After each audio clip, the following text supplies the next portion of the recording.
So limited ground operations. It's the description from Israel as it says it's begun to move into parts of southern Lebanon to target Hezbollah. In a statement, Israel's military saying the move is part of broader defensive efforts to establish and strengthen a forward defensive posture, which includes the dismantling of terrorist infrastructure and the elimination of terrorists operating in the area. That as explosions have echoed across Beirut as Israel once again strikes the Lebanese capital.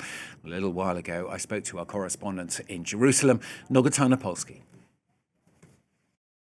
In a briefing just a few minutes ago by the Israel Defense Forces spokesperson, he again emphasized that it's a limited operation, just like they emphasized around 2 weeks ago when this started. And yet that area, that buffer zone that they're not yet calling a buffer zone, is expanding significantly.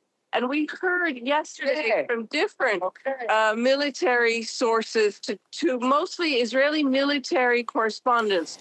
We're told that the call-ups of Israeli reservists for operations in the north in Lebanon could reach up to 400,000 reservists. That is an enormous call-up of reservists. If it happens, the spokesman didn't want to address it, didn't confirm or deny.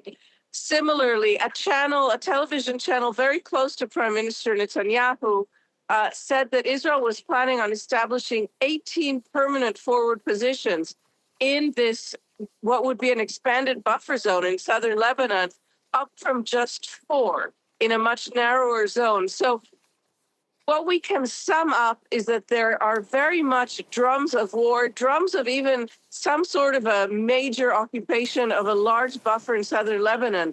That's what we're hearing. At the same time, we also know that there are talks underway already between Israeli representatives and other regional countries that have an interest, like Saudi Arabia. We know that Israel and Lebanon are going to be meeting directly for the first time in their history in the coming days. So it's difficult right now to know, and maybe even the Israeli army isn't fully in the know about how much of these preparations are actual preparations with real military plans behind them, and how many are a sort of preparation for a narrative surrounding these upcoming talks between Israel and Lebanon.